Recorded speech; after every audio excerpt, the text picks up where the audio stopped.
Hello and welcome to another INB382 lecture demo video, and this one will be on multi-texturing. Multi-texturing, of course, is the ability to put or place multiple textures blended together onto the screen for your objects. So we see here that we have just a series of cubes. Two of the cubes have got a single texture on them, some sort of metal, some sort of copper here, and what I'm doing in this simple scripting setup and shading setup is blending the two together. And this gives us, within the shader, the ability to have multiple images all together to make up some sort of effect. In this case, it's just a simple demo where we're just blending together these two example textures, and it's just obvious that they're blended together. And I've got a cosine blending factor for the linear interpolation on this cube here. So without further ado, seeing the effect, let's go into the scripts. Actually, I'll just show you the resources. So everything else here, straightforward textures. It's all the same as previously. In the resources directory, I've got a couple of textures that are loaded. We set them up with the appropriate sampling. Look at the other videos to check that out. And they all have, of course, a multi-texturing, either a multi-texturing material or a single texture material. It's all straightforward. So let's look at the scripts. So on the first cube, we've just got one texture, so it just loads up a texture, a la the very simple demos. Cube 2, again, it loads up another texture, with the copper one in this case. First one was the metal one. And then finally over here, we've got on the third cube, we load up a couple of textures. That's all good, we just have a couple of variables. No big deal. Texture 1, texture 2, set up their filter modes, blah, blah, blah, blah.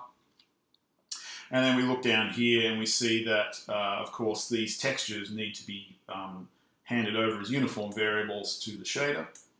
So again, it's the render.material.setTexture for underscore texture 1, underscore texture 2, mapped to the C# variables here. So this is all fairly straightforward. It's not rocket science. Then we go over to the shaders. And okay, so for the single texture shaders, not much different to the standard sort of shaders for texturing that I've shown. Vertex shaders are pass through, and pixel shader just samples the texture and spits it out on the screen for that pixel. All straightforward according to the texture coordinates. The multi-texture shader, again, it's just a replication of this process. So for multi-texturing in the properties, we set up a number of textures, which are then aligned with, via the shader lab, pre-processing will align them with the uniform variables, underscore tech1, underscore tech2. And the vertex shader, well, it doesn't do much either, because all it worries about is coordinates on the surface of the object. So it doesn't have to worry whether there's multiple textures or not. It doesn't give a stuff. It just hands on the texture coordinates. It's fine. So the key thing here is in the pixel shader. So the pixel shader is where these textures are blended. And to access them, of course, again, straightforward, you have the two variables. You can access them using the tech2d function, using the coordinates. Might as well use the same coordinates because we're not distorting them. We can play with these variables separately. So as we've done before, we can animate them and distort them with various transforms. They're just vertices. But you note here that we can blend them together using this lerp function, this linear interpolation function. And all that does is says, okay, some proportion of the final value that comes out and is returned as a color is some proportion of one value mixed with some proportion of another, controlled by this variable here. And as you can see, I've made it a function over time.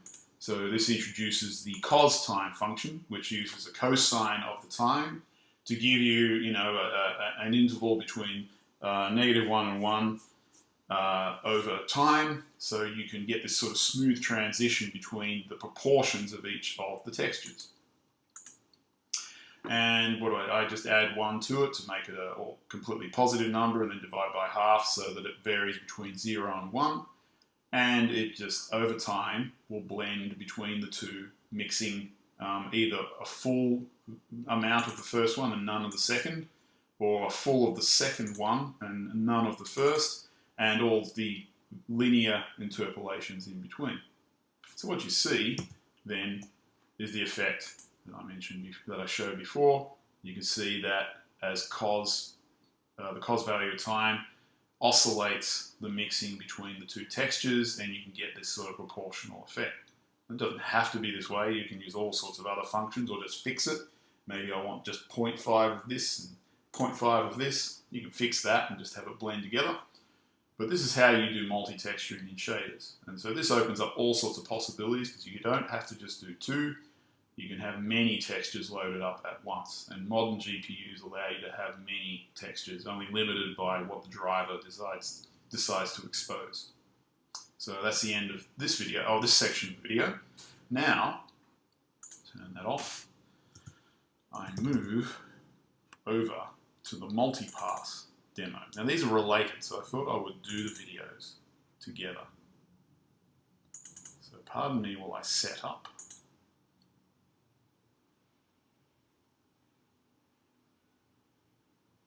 Take a little while. La da da da da. Okay, so I just make it fit in so it's nice and tight and visible.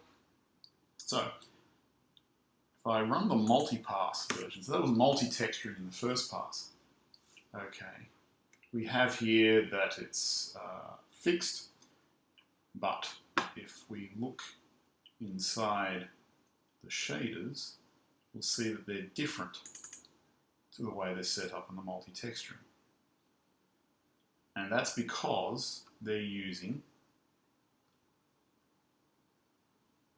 a pass to mix the textures together. So in this case I haven't animated it, but that's trivial. You could always add the cosine in there. But what I want to show you here is that it's very similar. You have a number of textures loaded, but the trick here is, instead of actually blending them together in the pixel shader for the multi-pass approach, you actually blend them together by doing multiple passes into the frame buffer. So the first pass into the frame buffer, and I show you this in the lecture in theory, the first pass is going to take texture 1 here. So within this pass, it's a separate CG program, as you can see here, and that variable texture 1 is just spat out here. So we don't have a linear interpolation, we just simply have, effectively the alpha value is what controls the blending. So before, I blended two textures together using explicit linear interpolation. Here it's different. Here I say, right, I've got two passes. The first pass will be texture 1, the second pass will be some proportion of texture 1 with some proportion of texture 2. So the first time through, in that pass, I set the blending to be 1, 1. That just means fill the frame buffer with this value. That's all good. So it's a standard sort of simple texture routine. Again, look at the other videos to get that theory and that practice down pat. But the magic happens here that when we spit it out, so for the first pass, we're going to spit it out with an alpha value of 1. That means the first pass will, I believe, put the metal texture onto the cube into the frame buffer. So if I turned off that pass, you would just see a metal cube in there. Now for the third cube in the demo, we now then blend in another pass. So we set our alpha blending, remember the alpha blending, check out the theory and the videos on that. We set the blending to be source alpha, 1 minus source alpha, as I've mentioned in the theory. We've changed it now from this 1, 1, okay? So it's now going to blend in the second pass, and it's going to be texture 2, so it's going to be copper.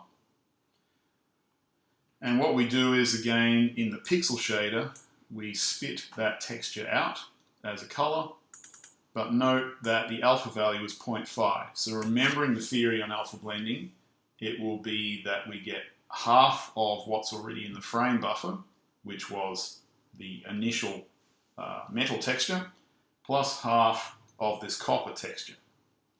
So we don't have to linearly interpolate between them as we did in the other one. It's just you use the alpha value. And again, that can be a function. You can animate it just the same as it did with the initial one.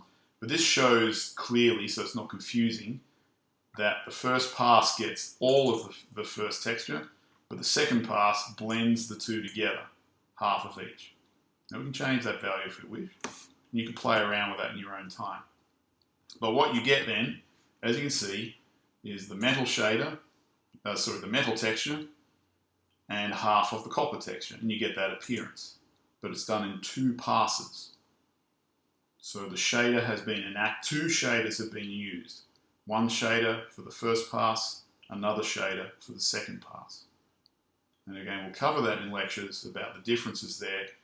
The key thing being that this means you have smaller shaders on each pass. So on small footprint devices, this is often a nice trick if you've got very small shader models to use. It also means you can abstract out. There's just like a separation of concerns. Your shader code can be quite simplified, and you just use multiple passes to render your scene, blending together your values into the frame buffer. So this is another way of doing multi-texturing. So you might want to look at these 2 projects together just to get a grasp of that. Okay, thank you very much, and that's the end of this video.